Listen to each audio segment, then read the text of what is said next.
So guys, अभी हम आपसे बात करेंगे अमाइनो ग्लाइकोसाइड की कि जो प्रोटीन सिंथेसिस इनहिबिट करता है in the bacteria. Okay, and ये मेनली आपको ये वाला पॉइंट जो है वो अच्छे से याद रखना है कि वो एक्टिव होता है against the gram negative bacilli bacteria. Okay, so ये वाला पॉइंट ये मोस्टली एक्टिव होता है against gram negative bacilli bacteria. Then ये 2 टाइप की ड्रग है, सिस्टेमिक ड्रग्स होती है, streptomycin, gentamicin, kanamycin, tobramycin, amikacin, sisomicin, netilmicin and paromomycin. And topical जो है वो नियोमाइसिन है एंड फ्रेमाइसेटिन है। अब उसके हम प्रॉपर्टीज़ की बात करें तो ये सल्फेट साल्ट होते हैं, ठीक है।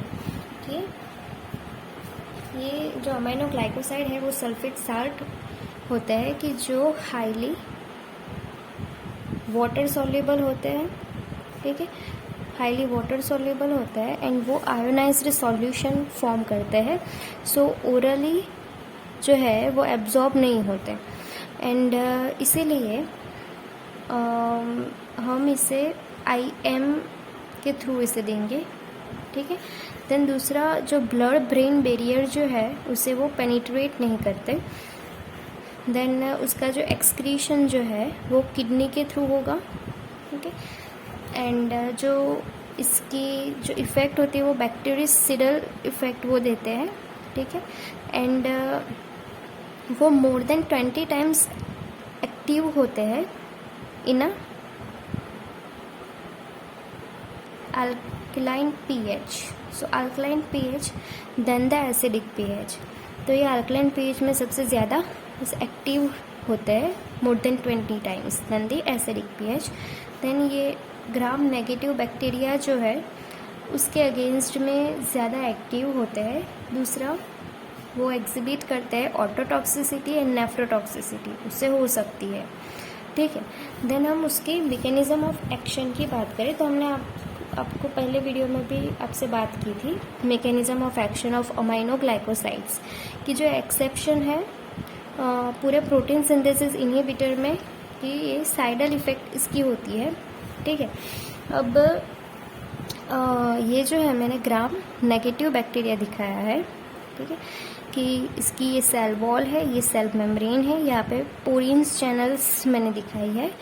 तो जब भी अमाइनो ग्लाइकोसाइड है वो इस बैक्टीरिया को किल करेगी तो उससे पहले ये पोरिन्स चैनल के थ्रू ये पास होगी, बाद में इस सेल मेम्ब्रेन को क्रॉस करेगी by this carrier mediated transport. And ये जो प्रोसेस है वो डिपेंडेंट होती है ATP एंड O2 के। तो बैक्टीरिया के पास मतलब कि यहाँ पे O2 मीन्स जो एरोबिक बैक्टीरिया है वो, ओके, कि जो एरोबिक जिसके पास O2 प्रेजेंट है, ATP है जिसके पास, ठीक है। तो फिर एनारोबिक बैक्टीरिया का क्या, ठीक है। एनारोबिक बैक्टीरिया जो है उसके ऊपर ये जो अमाइनो ग्लाइकोसाइड है वो कोई अपना इफेक्ट नहीं दिखाती, उसमें ये एक्टिव नहीं होती। तो एनारोब वाले जो बैक्टीरिया है वो नॉट सेंसिटिव, वो सेंसिटिव नहीं होते ये अमाइनो ग्लाइकोसाइड से, ठीक है। तो ये पेनिट्रेशन जो है वो ATP एंड O2 डिपेंडेंट होता है, ये बात आपको याद रखनी है। अब दूसरा, आपको ये वाला पॉइंट याद रखना है यहाँ पे, जब भी हम अमाइनो ग्लाइकोसाइड्स को बीटा लैक्टम एंड वैनकोमाइसिन की जो सेल वॉल सिंथेसिस इनहिबिटर्स होते हैं, ठीक है, तो उसके साथ हम दें तो ये सुप्रा एडिटिव इफेक्ट आती है, बैक्टीरियल किलिंग सुप्रा एडिटिव इफेक्ट आती है, ठीक है। तो ये मोर परमेएबल होती है जब हम ये बीटा लैक्टम एंड वैनकोमाइसिन के साथ देंगे अमाइनो ग्लाइकोसाइड को तब, ओके। और इसे हम यूज़ करते हैं इन द एंटेरोकोकल एंडोकार्डाइटिस, तो उसमें ये ड्रग यूज़ होती है, ये दोनों। देन मैकेनिज्म ऑफ रेजिस्टेंस की बात करें, ठीक है, तो पहले तो ये ये जो बैक्टीरिया होते हैं वो जो पोरिन्स चैनल होती है, पोर्स जो होते हैं, उसे लेस परमेएबल बना देते हैं। ठीक है, लेस परमेएबल या तो उस पोरिन्स के जो नंबर्स है वो डिक्रीज़ कर देते हैं। ठीक है, दूसरा म्यूटेशन होता है। म्यूटेशन जो होगा, सो म्यूटेशन वो decreasing the affinity of ribosomal protein that normally bind the aminoglycosides. तो वो राइबोसोमल प्रोटीन जो है उसकी एफिनिटी को डिक्रीज करेगा। ठीक है, दूसरा मॉडिफाइंग एंजाइम्स। सो ये cell membrane bound modifying enzyme बनाएंगे, जिससे ये एंजाइम क्या करेंगे, एंटीबायोटिक हमारी जो है अमाइनोग्लाइकोसाइड है उसका फॉस्फोराइलेशन कर देंगे, एडिनाइलेशन करेंगे। ओके, एडिनाइलेशन एंड एसिटाइलेशन, जिससे कि ये जो हमारी एंटीबायोटिक है वो टारगेट राइबोसोम पे बाइंड नहीं करेंगी। ठीक है, टारगेट राइबोसोम पे बाइंड नहीं कर पाएगी। सो इस तरह से ये रेजिस्टेंस जो है वो ऐसे होता है in the bacteria against the amino glycoside. Now उसकी जो एडवर्स ड्रग रिएक्शन है उसकी बात करें तो autotoxicity, nephrotoxicity and neuromuscular blockage होगा। सो ऑटोटॉक्सिसिटी उसमें कॉक्लियर डैमेज होगा एंड वेस्टिबुलर डैमेज होगा। ठीक है, कॉक्लियर डैमेज हुआ तो क्या होगा, हियरिंग लॉस होगी। ठीक है, हियरिंग जो है वो लॉस होगी एंड टिनिटस अपीयर्स होगी। टिनिटस यानी क्या, बजिंग इन ईयर्स। ओके, आइदर वन और बोथ ईयर्स। ठीक है, तो बजिंग साउंड ऐसे सुनाई पड़ेगा। देन जो वेस्टिबुलर डैमेज है उसमें क्या होगा, तो उसमें ये हेडेक होगा। ठीक है, nausea, vomiting, dizziness, okay, vertigo, ataxia, nystagmus. Okay, जब भी हम ये ड्रग लेना बंद कर देंगे तो ये सारे जो वेस्टिबुलर मतलब इसके जो सिम्टम्स है वो रिलीफ हो जाएंगे, बट फिर भी डिफ़िकल्टी रहेगी ड्यूरिंग दी वॉकिंग में। ठीक है, अब यहाँ पे ये जो कानामाइसिन एंड एमिकेसिन जो है वो दोनों प्रोड्यूस करती है मोर डैमेज।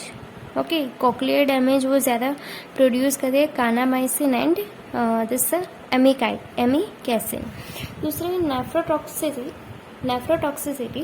तो यहाँ पे सारी ड्रग में ये नेफ्रोटॉक्सिसिटी EDR है, बट एक्सेप्ट स्ट्रेप्टोमाइसिन जो है वो नेफ्रोटॉक्सिसिटी नहीं करेंगी। नेफ्रोटॉक्सिसिटी में क्या हो गया, ट्यूबुलर डैमेज। ठीक है, ट्यूबुलर डैमेज इसमें होगा, जिससे कि क्या होगा, यूरिन कंसंट्रेशन जो है वो डिक्रीज होगी, एल्ब्यूमिन यूरिया होगा। ठीक है, एल्ब्यूमिन यूरिया एंड लो होगा GFR। ठीक है, दूसरी न्यूरोमस्कुलर ब्लॉकेज करेगी। तो कैसे करेगी, तो वो रिड्यूस करेगी एसिटाइल कोलिन रिलीज को वो रिड्यूस करेगी। दूसरा वो कैल्शियम को एंटागोनाइज करेगी।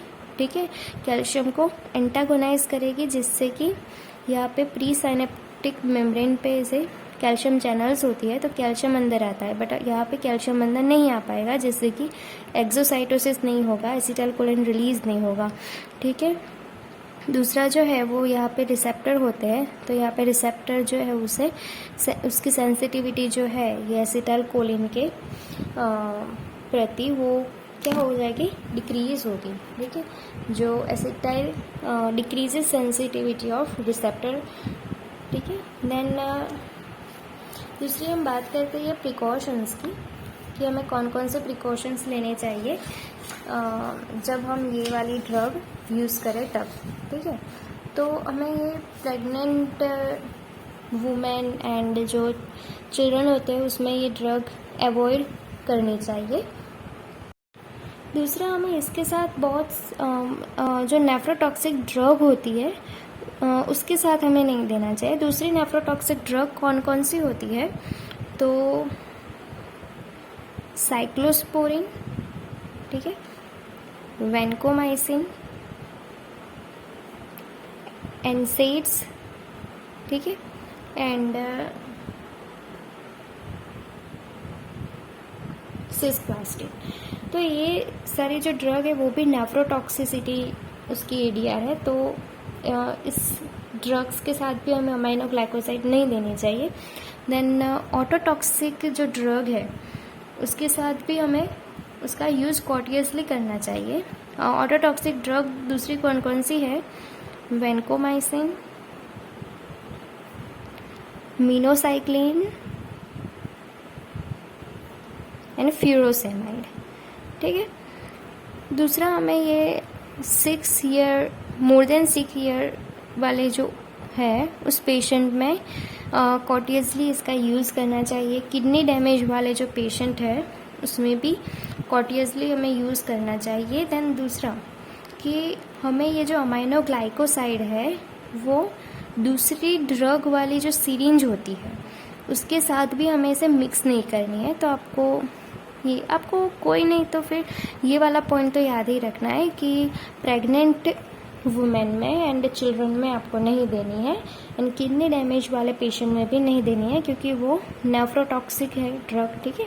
सो इसलिए अभी हम आपसे बात करेंगे फार्मेकोकाइनेटिक ऑफ अमाइनो ग्लाइकोसाइड। तो उसका जो रूट है वो हम प्रिफर करते हैं मेनली इंट्रामस्क्यूलरली। उसका जो एक्सक्रीशन जो है वो किडनी के थ्रू होगा। दूसरा ये इम्पॉर्टेंट पॉइंट है कि जो renal clearance of amino glycoside जो है वो पैरेलल होता है क्रिएटिन क्लियरेंस से। ठीक है। तो आप जब भी अमाइनो ग्लाइकोसाइड वाली ड्रग जिस पेशेंट में आप रेकमेंड करें तो फिर आपको उससे पहले ये क्रिएटिनिन क्लियरेंस जो है वो आपको चेक कर लेना है। ठीक है।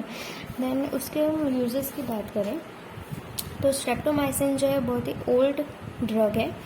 सो अभी ज़्यादातर ये जेंटामाइसिन जो है उसका ट्रेंड है। Drug of choice for plague and tularemia with in the tetracycline. ठीक है। तो टेट्रासाइक्लिन के साथ हम इसे यूज़ करेंगे। दूसरा ये वाला पॉइंट जो है वो आपको याद रखना है कि अदर ग्राम नेगेटिव जैसे कि स्यूडोमोनास है, एंटेरोबैक्टर, एसिनेटोबैक्टर, इन सब में भी इसका यूज़ करते हैं किसका? अमाइनो ग्लाइकोसाइड का। ये सेफ्ट्रिएक्सोन जो है वो ड्रग भी हम यहाँ पे प्रिफर करते हैं। ठीक है। बट हम टाइफॉइड में यहाँ पे इसे यूज़ नहीं करते। ठीक है। जो ये टाइफॉइड साल्मोनेला टाइफी से होता है ये ड्रग से रेजिस्ट हो गया है। सो अभी हम इसका यूज़ नहीं करते टाइफॉइड में। देन एमिकेसिन, कैप्रियोमाइसिन, कानामाइसिन जो है वो second line drug of choice है फॉर ट्यूबरक्यूलोसिस वाले पेशेंट में। तो एमिकेसिन, कैप्रियोमाइसिन एंड कानामाइसिन। तीसरी ये ड्रग है टोब्रामाइसिन कि जो हम इन्हेलेशन रूट से लेंगे for pseudomonas pneumonia and cystic fibrosis. Then neomycin वाली ड्रग है वो हम ओरली लेते हैं for gut sterilisation in a patients of hepatic encephalopathy. And hepatic encephalopathy की ड्रग ऑफ चॉइस है रिफाक्सिमेन। देन प्लाजोमिसिन जो है वो हम यूज़ करते हैं इन दी यूटेराइन ट्रैक्ट इन्फेक्शन में, बिकॉज कि हमने देखा कि ये जो अमाइनो ग्लाइकोसाइड है वो एक्सक्रीशन उसका होता है थ्रू द किडनी। सो हम कॉम्प्लिकेटेड यूटीआई जो है यूरिन जो ट्रैक्ट इन्फेक्शन होता है, यूरिनरी ट्रैक्ट में इन्फेक्शन होता है, तब हम ये प्लाजोमिसिन का यूज़ करते हैं। Then also the pyelonephritis. Okay, thank you.